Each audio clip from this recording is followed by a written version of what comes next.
Assalamualaikum warahmatullahi wabarakatuh. Pada kesempatan kali ini, saya Ludia Juni Rahayu akan menjelaskan mengenai estimasi interval dari rasio dua variansi. Yang pertama, dari teorema distribusi sampling yang pernah kita pelajari di bab sebelumnya, teoremanya berbunyi, jika S1 kuadrat dan S2 kuadrat adalah variabel acak berukuran N1 dan N2 dari populasi normal dengan variansi sigma 1 kuadrat dan sigma 2 kuadrat, maka diperoleh F sama dengan S1 kuadrat per sigma 1 kuadrat dibagi dengan S2 kuadrat per sigma 2 kuadrat, sehingga didapatkan sigma 2 kuadrat kali S1 kuadrat per sigma 1 kuadrat kali S2 kuadrat yang berdistribusi F dengan derajat bebas N1-1 dan N2-1.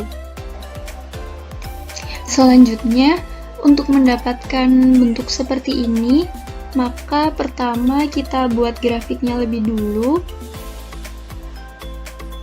Jadi grafiknya kurang lebih bentuknya seperti ini.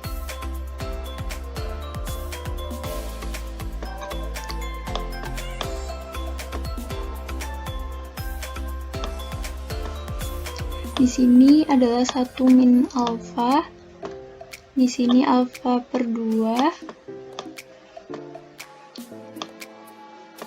alfa per 2, sehingga diperoleh di sini adalah F alfa per 2, dan di sini adalah F 1 min alfa per 2. Dari bentuk ini kita dapatkan P F1 min alfa per 2 dengan derajat bebas N1 min 1 dan N2 min 1 kurang dari F kurang dari F alfa per 2 N1 min 1 dengan N2 min 1 sama dengan 1 min alfa.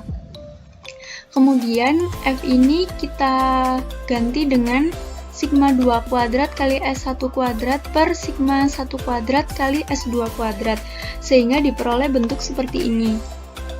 Lalu F1 min alfa per 2 dengan derajat bebas ini akan kita ubah bentuknya menjadi seperti ini. F1 min alfa per 2 ini sama dengan 1 per F alfa per 2 dengan derajat bebas N2 min 1 dan N1 min 1. Jadi ini menjadi probability-nya berubah menjadi alfa per 2, dan ini berubah posisi menjadi di sini, dan ini berubah posisi menjadi di sini.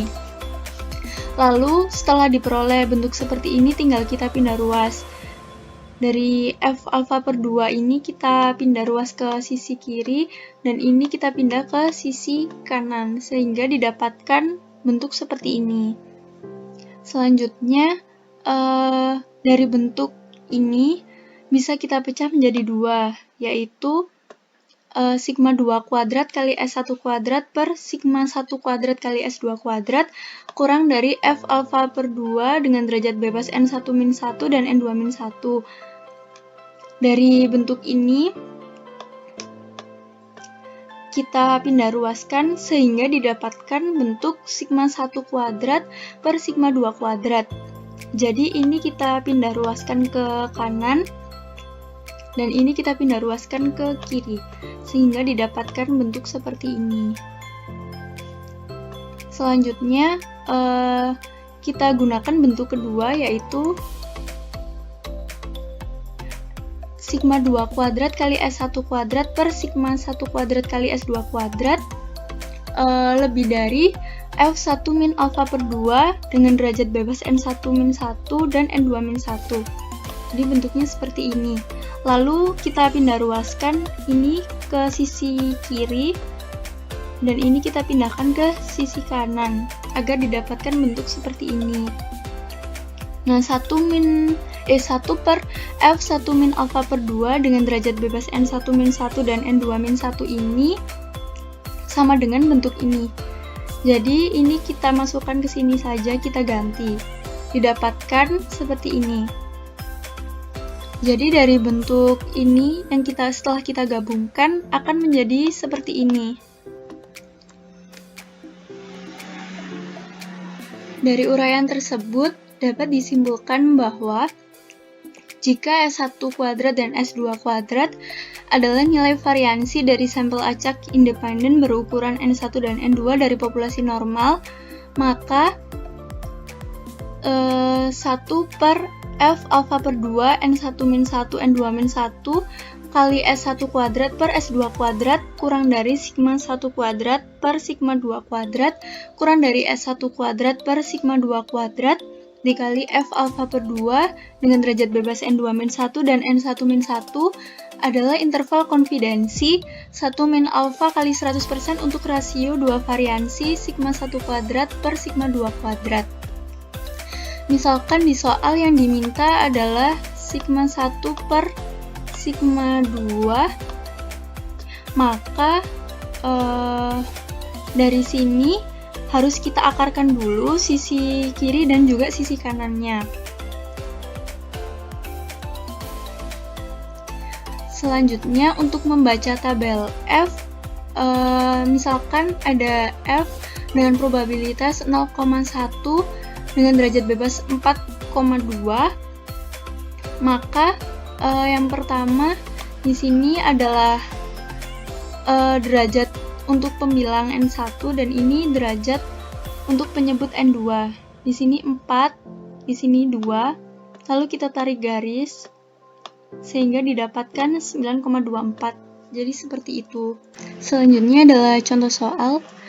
Diketahui jumlah mahasiswa di kelas A adalah 15 orang dan jumlah mahasiswanya adalah 14 orang. Lalu diketahui nilai rata-rata mahasiswinya adalah 80 dengan standar deviasi 8, sedangkan nilai rata-rata mahasiswanya adalah 75 dengan standar deviasi 7.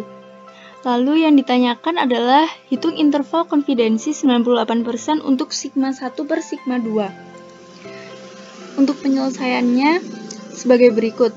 Diketahui dari soal tersebut N1-nya adalah 15 dan N2-nya 14, S1 8, S2 sama dengan 7, lalu alfanya 0,02, alfa per 2-nya 0,01. Lalu dari yang diketahui ini kita masukkan ke dalam sini, sehingga diperoleh bentuk seperti ini. Lalu kita akan mencari F 0,01 dengan derajat bebas 14 dan 13. Dari tabel bisa kita lihat di sini derajat pembilangnya adalah 14 dan derajat penyebutnya adalah 13. Lalu kita tarik garis sehingga didapatkan 3,86 lalu kita masukkan ke dalam sini. Selanjutnya untuk F 0,01 dengan derajat bebas 13 dan 14, derajat pembilangnya kan 13, lalu derajat penyebutnya adalah 14. Lalu kita tarik garis, didapatkan 3,75, lalu kita masukkan ke dalam sini. Sehingga diperoleh 0,3383 kurang dari sigma 1 kuadrat per sigma 2 kuadrat kurang dari 4,8979. Dari soal tadi yang ditanyakan adalah sigma 1 per sigma 2-nya, sehingga kita akarkan dulu sisi kiri dan sisi kanannya, didapatkan seperti ini. Untuk contoh soal selanjutnya, diketahui N1-nya adalah 8, N2-nya sama dengan 5, S1-nya 2,5, S2 sama dengan 5, lalu alfanya adalah 0,02, sehingga alfa per 2-nya 0,01. Lalu seperti yang contoh soal tadi, kita masukkan yang diketahui ke dalam sini, didapatkan 1 per F 0,01 dengan derajat bebas 7 dan 4 dikali dengan 2,5 kuadrat per 5 kuadrat kurang dari sigma 1 kuadrat per sigma 2 kuadrat kurang dari 2,5 kuadrat per 5 kuadrat dikali F 0,01 dengan derajat bebas 4 dan 7. Jadi kita lihat di tabel terlebih dahulu untuk menentukan nilai ini dan juga ini. Untuk yang ini derajat pembilangnya kan 7, lalu derajat penyebutnya 4, sehingga didapatkan 14,98. Untuk yang F 0,01 dengan derajat bebas 4,7 berarti ada di sini. yaitu 7,85. Lalu kita masukkan ke dalam sini, sehingga didapatkan 0,01669 kurang dari sigma 1 kuadrat per sigma 2 kuadrat kurang dari 1,9625. Untuk contoh soal yang terakhir adalah sebagai berikut. Jadi, diketahui N1-nya adalah 4 dan N2-nya sama dengan 6. Itu dari sini, ini ada 4, 1, 2, 3, 4, 1, 2, 3, 4, 5, 6. Jadi N1-nya 4, N2-nya 6. Lalu alfanya adalah 0,1 sehingga alfa per 2-nya 0,05. Selanjutnya kita harus mencari S1 kuadrat dan S2 kuadratnya dulu. Sedangkan rumus S1 kuadrat dan S2 kuadrat itu seperti ini kan. Jadi kita harus mencari X bar 1 dan X bar 2-nya dulu. Caranya adalah seperti ini. Jadi 7,5 ini ditambah 7,8 ditambah 7,84 ditambah 7,89 lalu dibagi dengan 4 sehingga didapatkan X bar 1-nya seperti ini dan X bar 2-nya seperti ini. Lalu kita masukkan X bar 1 dan X bar 2-nya di sini. Sehingga S1 kuadratnya diperoleh 0,0308 dan S2 kuadratnya 0,0858. Karena S1 kuadrat dan S2 kuadratnya sudah ketemu, langsung saja kita masukkan ke dalam sini, yaitu didapatkan 1 per F 0,05 dengan derajat bebas 3 dan 5 dikali dengan 0,0308 ini dibagi 0,0858 kurang dari sigma 1 kuadrat per sigma 2 kuadrat kurang dari 0,0308 per 0,0858 dikali dengan F 0,05 dengan derajat bebas 5 dan 3. Yang pertama kita lihat tabel untuk yang ini dulu. Di sini probability-nya 0,05 dan derajat pembilangnya adalah 3, derajat penyebutnya adalah 5. Jadi di sini 3, di sini 5. Sehingga didapatkan 5,41. Lalu kita masukkan ke dalam sini. Untuk F 0,05 dengan derajat bebas 5 dan 3, maka 5 itu sebagai derajat pembilangnya dan 3 sebagai derajat penyebut. Sehingga didapatkan 9,01. Langsung kita masukkan dalam sini sehingga diperoleh 0,0663 kurang dari sigma 1 kuadrat per sigma 2 kuadrat kurang dari 3,234. Cukup sekian presentasi dari saya. Untuk kurang lebihnya mohon maaf. Wassalamualaikum warahmatullahi wabarakatuh.